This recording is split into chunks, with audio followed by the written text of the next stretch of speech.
6月2号，嫦娥6号成功登陆月球，着陆月背南极艾特肯盆地，开始人类首次月背采样。嫦娥6号开始工作后，发了一条“我正在月球挖土”的微博，引发网友关注。不负众望，今天早上，嫦娥6号挖到月球土特产了。今早7点38分，嫦娥6号上升器携带月球样品自月球背面起飞。3000N 发动机工作约6分钟后，成功将上升器送入预定环月轨道。6月2号到3号，嫦娥6号顺利完成在月球背面南极艾特肯盆地的智能快速采样，并按预定形式将珍贵的月球背面样品封装存放在上升器携带的储存装置中。各号注意，我是北京。下面组织实施首次表取采样。采样和封装过程中，科研人员在地面实验室根据鹊桥2号中继星传回的探测器数据，对采样区的地理模型进行仿真并模拟采样，为采样决策和各环节操作提供重要支持。经过了1夜这个表取，现在状态怎么样？现在应该已经完成了封装的工作，状态都比较正常，整个流程化比较顺利。那它为什么会提前这么多？天上地上都做了一定程度的这个改进、优化处理。智能采样是嫦娥6号任务的核心关键环节之一。探测器经受住了月背高温考验，通过钻锯钻取和机械臂表取2种方式，分别采集了月球样品，实现了多点多样化自动采集。我们是希望获得一定深度的一个样品，并且保持它的程序，科学家们能够对它开展研究，能够研究月面以下的样品的信息更加丰富。后续上升器将与在环月轨道上等待的轨道器和返回器组合体进行月球轨道的交会对接，并将月球样品转移到返回器中。轨道器和返回器组合体将环月飞行，等待合适的返回时机进行月地转移。在地球附近，返回器将携带月球样品再入大气层，计划降落在内蒙古四子王旗着陆场。表取完成后，嫦娥6号着陆器携带的5星红旗在月球背面成功展开，这是中国首次在月球背面独立动态展示国旗。该国旗由新型复合材料和特殊工艺制作而成。由于落月位置不同，嫦娥6号国旗展示系统在嫦娥5号任务基础上进行了适应性改进。各号注意，国旗机构解锁正常。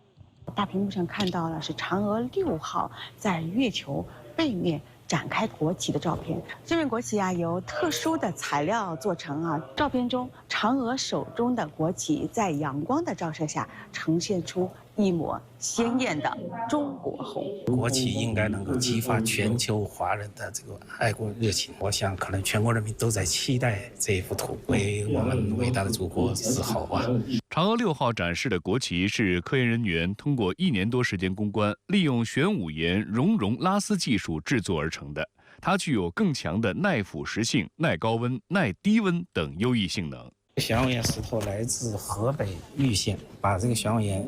运回去以后，要把它粉碎、融化以后，拉成头发丝的直径的大概1/3的那个细丝吧，然后把它纺成线，然后织成布。嫦娥6号不仅能够登月采样，还会发微博与网友互动。昨天晚上，嫦娥6号月球探测器官微发文称：“大家好，我是嫦娥6号，现在我正在月球挖土。”网友们纷纷表示：“厉害了，辛苦了，期待更多好消息。”还有网友请嫦娥6号给玉兔带个话，麻烦告诉月球车玉兔，我们想念那只小兔子了。截至今早，嫦娥6号已经发布了6条微博，最新一条微博是一张自拍照。有网友问：“能把我也 P 进去吗？”当地时间6月3号，克劳迪亚·辛鲍姆在首都墨西哥城宣布赢得总统选举胜利，将成为墨西哥史上首位女总统。她将于10月1号开始执政。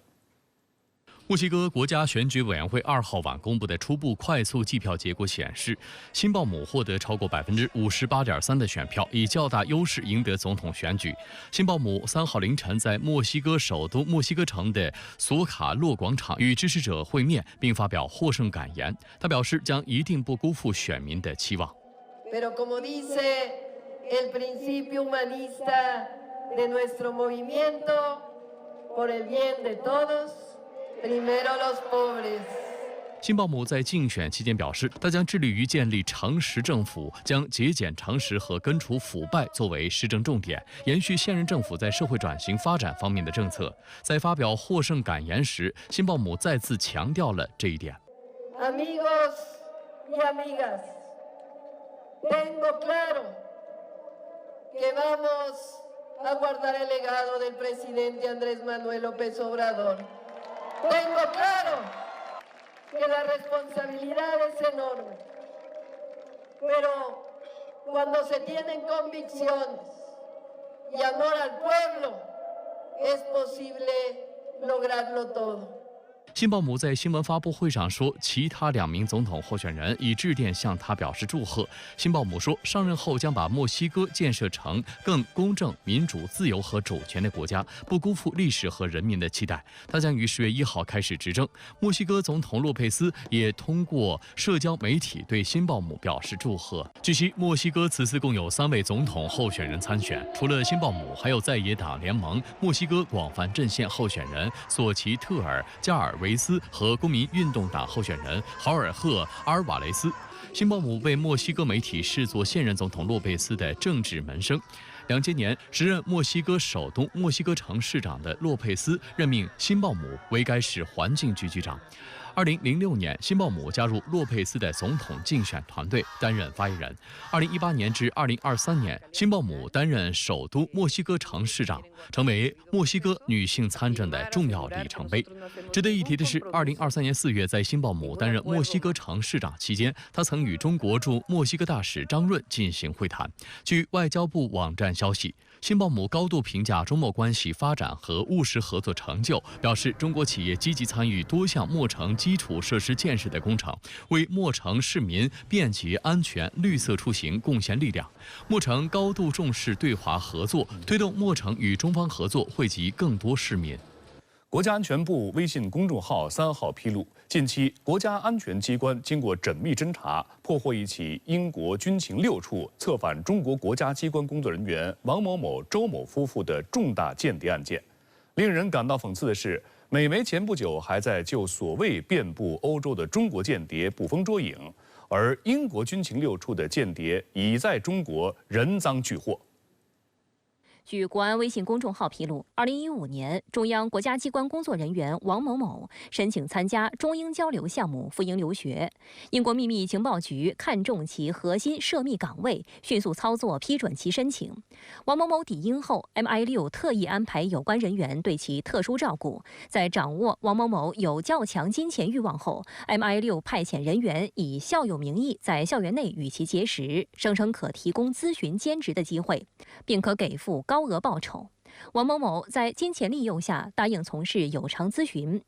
英方以公开研究项目切入，逐步涉及到王某某就职的中央国家机关内部核心情况，支付的报酬明显高于正常咨询费数倍。经过一段时间后，英方评估认为条件成熟，便转介 MI6 人员对王某某亮明身份，要求其为英国政府服务，并允诺更高报酬和安全保障。王某某为谋求利益，答应了英方要求，履行了参谍手续。MI6 对王某某进行了专业的间谍培训，指挥其回国潜伏，搜集涉华重要情报。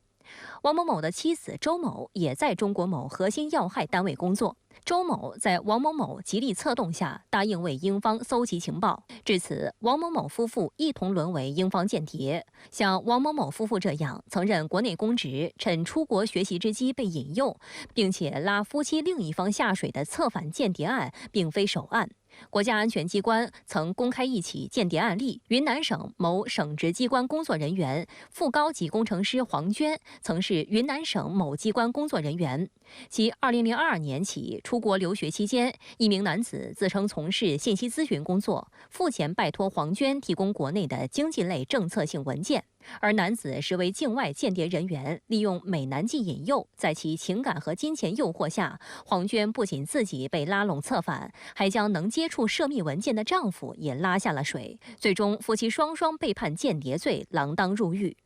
事实上，这并不是国家安全部首次公布 MI6 对华渗透的可耻行径。今年1月8号，国家安全部微信公众号曾披露，国家安全机关破获一起 MI6 利用第三国人员从事对华间谍活动的案件。经保密部门鉴定，黄某某向英方提供机密级国家秘密9份、秘密级国家秘密5份、情报3份。值得注意的是，这次曝光是中方少见对间谍案幕后黑手英国指名道姓。